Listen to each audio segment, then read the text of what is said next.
What's good, YouTube? Welcome back. Thank you for clicking onto this reaction. I hope you're looking forward to it just as much as I am.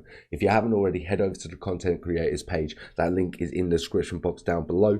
If you haven't already and you're enjoying our content, you know what you need to do. You need to like, comment, subscribe, hit that notification bell, but we're going to jump straight into this one.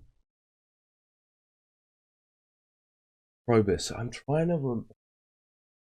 That was from the Aurelian series, wasn't it? I can't remember him right away, but when he gets mentioned, I might remember bits and pieces. But we will jump into this reaction. How did... Oh no, I just had it. Diocletian? Diocletian. I'm an Diocletian. Diocletian. Absolute milk. How did Diocletian become Roman Emperor? Battle of Margus, 285 AD. Let's go. Okay, yes, I'm with you. It is summer of the year 285, somewhere on the Roman Danubian frontier. The usurper Diocletian was in full retreat. Having suffered a string of defeats in Pannonia, he made a dash towards the province of Moesia, which he had once governed, hoping that his allies there would assist him. Diocletian's attempt to usurp the throne had not gone so well thus far. Advancing west was perhaps a mistake. He now marshaled his weary troops to the river Margus in July and began a hasty crossing.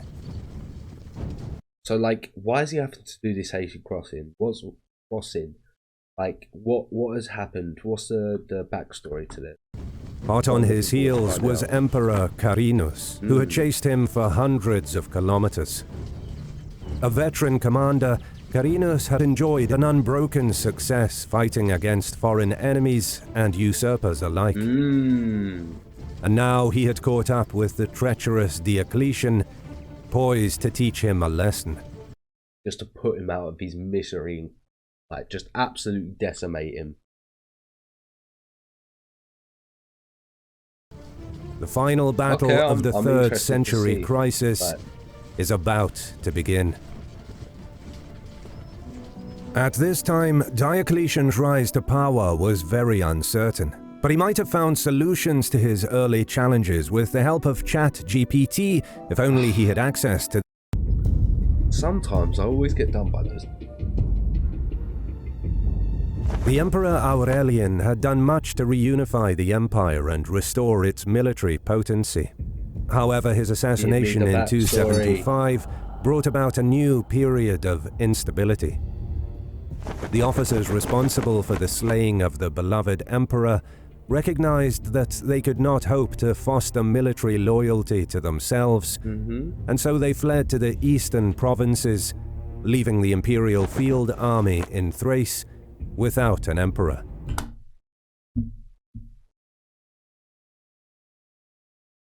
So you're going to assassinate him and have no plan for after. It's like people who talk about revolution nowadays in like America and things like that. I'm just like, do you have a plan for what you're going to do after? Because you don't. You just don't. You just want to overthrow the government and then just deal with the repercussions afterwards, which you don't know what they're going to be. Do you know what I mean? Like this situation. Why are you gonna kill him and then not know what you're gonna do afterwards? Like that's an absolutely idiotic move to do. Like God damn it. Stupidity. The throne of... I'm dumb. I don't think I'm that dumb.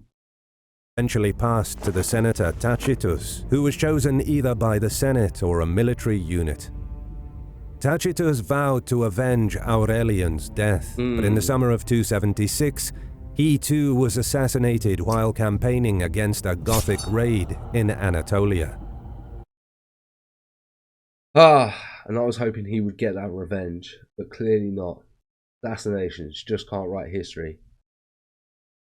His half-brother Florian, who was the Praetorian prefect, had himself declared emperor, but he soon found a challenger. Yeah, exactly. 1, invade the Middle East. 2, what are you going to do after? Absolutely stupid, like. Stupid. Probus, a general on the eastern frontier, had won fame under Aurelian when he reconquered Egypt from Palmyra. He was now declared emperor by the forces in Syria, Mesopotamia, and Egypt. Whoa, that's a Florian abandoned the Gothic campaign to block Probus's advance, encamping near Tarsus. However, his European soldiers struggled with the summer heat, and after some indecisive fighting, he was slain by his own men. Mate, this 3rd century was just an absolute error. I do not want to be around this era at all. This is horrible. Everything is going wrong. Absolutely chaotic. Everyone's getting assassinated. You can't trust your warriors and your generals. Crazy. A worthy successor to Aurelian. A proactive soldier emperor, he captured and executed the factions responsible for assassinating Aurelian and Tacitus. Yes. Yes. Go on, Probus. Go on. After winning a victory over the Goths, he then travelled to the Rhine frontier, which had been restless since Aurelian's overthrow of the Gallic Empire. Germanic raiders penetrated the borders, and a famine ravaged the countryside. Probus became the first emperor to enter Gaul since Aurelian. I'm liking this Probus. And he won a much-needed victory over the Germanic invaders. He seems, he's shown himself more now than in the previous video to me. Probus continued to defend the empire over the following years. One of his generals defeated the Franks, and Probus himself fought the Lugi, winning a hard-fought battle and capturing their leader, Semno. He then campaigned against a coalition of Burgundians and Vandals, defeating them in 2 battles and capturing their general, Igalus. Probus also delegated much to skilled subordinates, including Marcianus, who had also served as general under Gallienus, and Carus, an equestrian officer from Narbonese, Gaul. Probus made Carus his praetorian prefect and gave him a military command overseeing Rhaetia and Noricum. Another figure who ascended the ranks was Gaius Valerius Diocles, a career soldier from Dalmatia. He had perhaps served in the elite Dalmatian cavalry under Gallienus, Claudius, and Aurelian. Okay, I'm assuming these two are gonna have a bit more relevant. Under Probus, he was likely made the dux of Moesia, where he protected the lower Danube from Goths, Samnatians, and Carpi. However, for reasons now unclear, the empire remained unstable. The Isaurian brigand Lydius plundered Pamphylia and Lycia, and the Egyptian city of Ptolemais rebelled against the imperial administration, allying with the warlike Blemmies and capturing Coptos. Okay, so how's he going to deal with this situation? In 280, generals Bonosus and Proculus usurped in the Rhineland. That's an issue. They got to go. And in 281, Probus's close friend, the general Saturninus, usurped in Syria. And now, anonymous usurper seized power in Britain, and a group of Frankish settlers in Thrace revolted against the empire. Oh my god, there's just too much. There's just too much. It's just way too much. Way too much. You did not want to be an emperor in the third century. You just didn't want to be a Roman emperor in the 3rd century. No thank you. They raided Greece, Sicily, and Africa before returning to their homeland via the Atlantic. Probus delegated his officers to suppress the lesser revolts, while he personally recaptured Cologne, where Bonosus committed suicide and defeated the fugitive Proculus in the lands of the Franks. He then fought several engagements with Saturninus until the latter was slain by his own men. Okay, he's cleaning up. The man's cleaning up. By 281, I can't. It's crazy that it's survived another 200 years. He was able to return to Rome, where he celebrated a triumph. He deserved that triumph. Good men and bad alike were placed in the imperial position. Okay. Meanwhile, Rome's eastern frontier had remained stable. Ever since the death of Shapur I in 271, internal power struggles had distracted the Sasanians. Earlier in his reign, Probus had made a treaty with Bahram II, his Sasanian counterpart. That's not going to last for too much longer, is it? I don't think it is. Yeah, I know. The East survived for another 1200 years. That is very impressive. Very impressive. However, by 282, Probus was planning to invade the Persian Empire, perhaps viewing it as a way to reassert his own legitimacy. While preparations were underway, Probus had his soldiers work on land reclamation projects in Pannonia and Moesia. The soldiers resented doing labor of this kind. And what's worse, Carus now... Like, you may resent it, but you're a soldier, suck it up and do it! Pussy! ...usurped power in Rhaetia and Noricum. Considering his high standing in the years that followed, it is likely that Diocles also gave his allegiance to Carus. Based... Just CBA to deal with this bollocks. Like, oh my god. Everything goes wrong for you in this century. Like, everything goes wrong for you. No one is to be trusted. Famine everywhere. Visigoths and Goths everywhere. Just everything all going tits up. Stress. In Sirmium and possibly surrounded by enemies on both sides, Probus sent an army to confront Carus. However, upon nearing Carus, the soldiers switched their allegiance to the usurper and arrested their commander. Probus's guards learned of the desertion and slew their emperor. Oh, you got assassinated by your own men. Did everyone in the 3rd century get assassinated by their by their own men? There's got to be a few who survived, right? There's got to be a few. Carus was now emperor, and he immediately sought to strengthen his rule by granting the status of Caesar to his 2 sons, Carinus and Numerian. Okay, let's see how he consolidates the power. Let's see what this guy does. After fighting a short campaign against Sarmatian raiders, he took over preparations for the Persian War, knowing that an attack on the Sasanian Empire might avenge the humiliations suffered under previous emperors. It was an ideal time to attack, as Bahram was in eastern Iran dealing with internal strife. So again, that is a good time to strike. If your enemy is preoccupied, then definitely do it. Those who didn't get assassinated died in battle. Yeah, so pretty much. What I mean. Meanwhile, Carinus was sent to Gaul, where he defended the provinces against Germanic raids. In the spring of 283, Carus promoted his eldest son, Carinus, to the position of co-emperor, so that he could rule the empire in his absence. Accompanied by Numerian, he then led his army down the Euphrates into Sasanian territory. Carus routed a regional Sasanian army, and he proceeded to sack Minas Sabitha, Seleucia, and the Sasanian capital, Ctesiphon. Okay.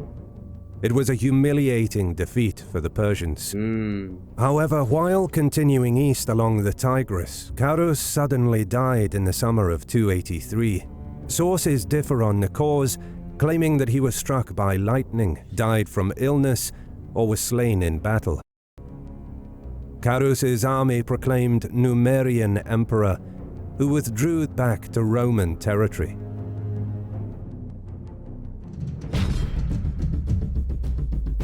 Oh, come on in, usurper. Great general. Aurelius Julianus, an administrator in Illyricum, usurped upon learning of Carus's death. However, Carinus routed his army, and in late 283 he defeated the Quadi. In 284, Numerian launched a new Persian campaign, possibly in Armenia, while Carinus campaigned in Britain, probably combating Germanic piracy.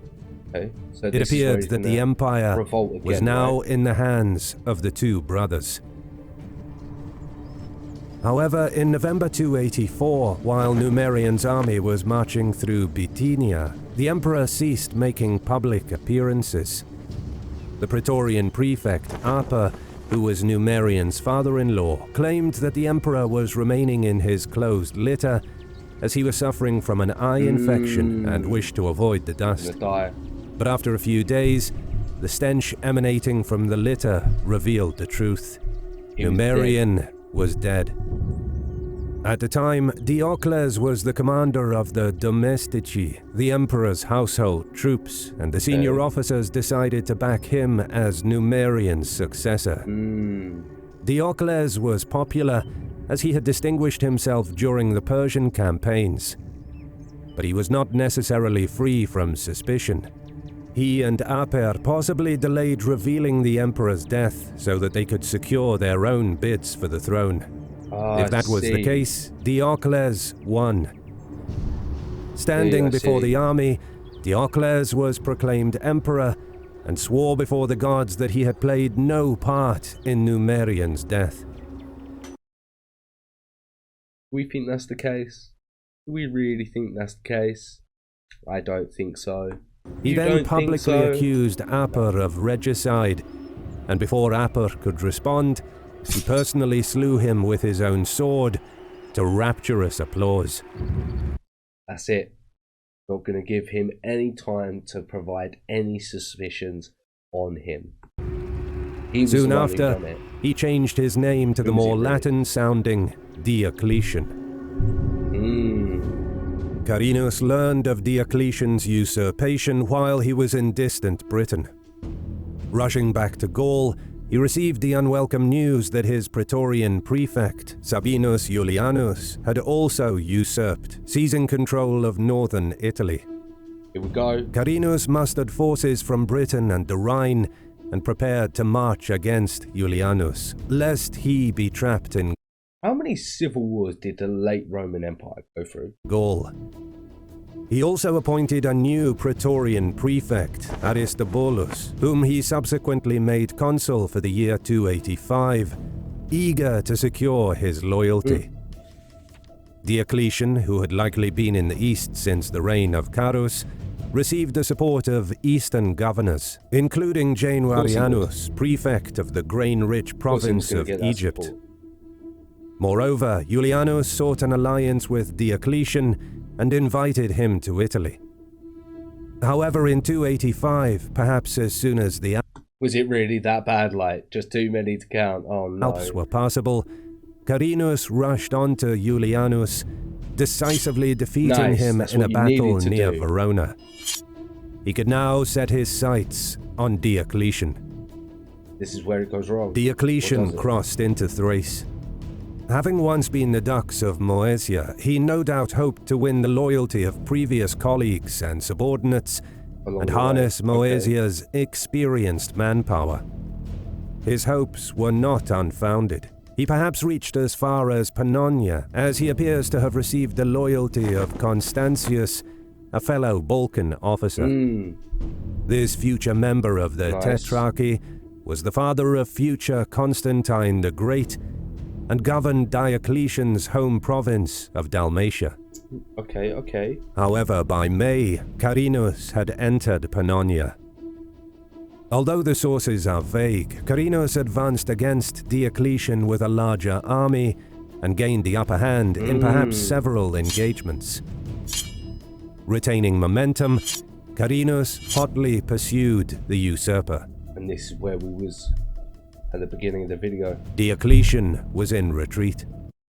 How does this man turn this battle around? I can't wait. In June or July, he dashed across the river Margus, momentarily evading the pursuits and finding sanctuary among his allies in Moesia.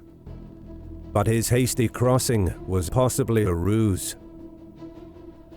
Once Carinus reached the east bank, Diocletian turned about to meet the emperor. Carinus was now facing Diocletian with his back to a river. Should they do you ever want your back to a river? There are some cases you want your back to a river, but I don't think this is one of them. lose the battle, his soldiers would have nowhere to flee. All the same, Carinus was a formidable commander. Since coming to power, he had earned a record of unbroken success against foreign enemies and usurpers. While he may have pursued Diocletian with too much confidence, he had bested Diocletian at least once before. So you understand why he's got confidence. The two sides drew up for battle. Carinus' army consisted of units from the Western Empire, and many of his soldiers already had experience fighting other Romans. Diocletian's army was also formidable, including veterans from the Persian Wars, and he was probably assisted by his close friend Maximian, another career soldier from the Balkans and a future tetrarch. But this battle would...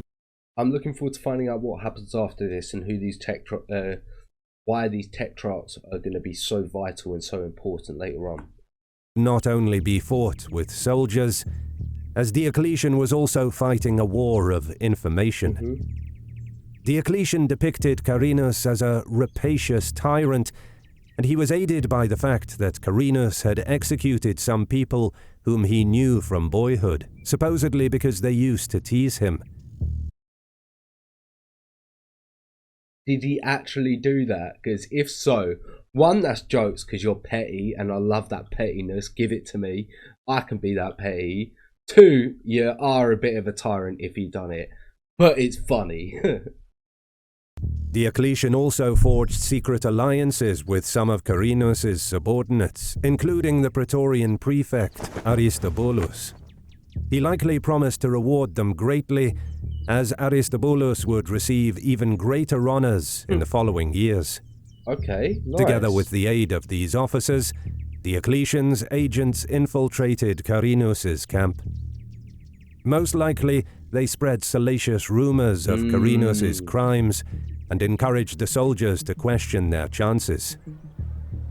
Carinus' men now are... Does he literally cause a revolt and he doesn't even have to engage him in battle? Because that will be impressive. Ask themselves, what if we are defeated? Where can we flee with a river to our backs? Is it worth risking our lives for such a criminal? And if Carinus does win, will his tyrannical behavior only worsen with victory? That it will. It is unknown how long the armies were encamped near the Margus, but on the day of battle, Carinus marched his forces out of the camp, intending to use superior numbers to outmaneuver and overwhelm the enemy. Diocletian responded, arraying his less numerous army across the field. How many people turned? As the hours passed while the troops gradually took up their positions, Diocletian grew increasingly anxious, wondering whether his co-conspirators within the enemy army will honor their secret engagement. Once the men were ready, Carinus advanced. But it was not to be. As the formations marched on the enemy, large sections of his army switched their allegiance and stopped following their comrades into battle.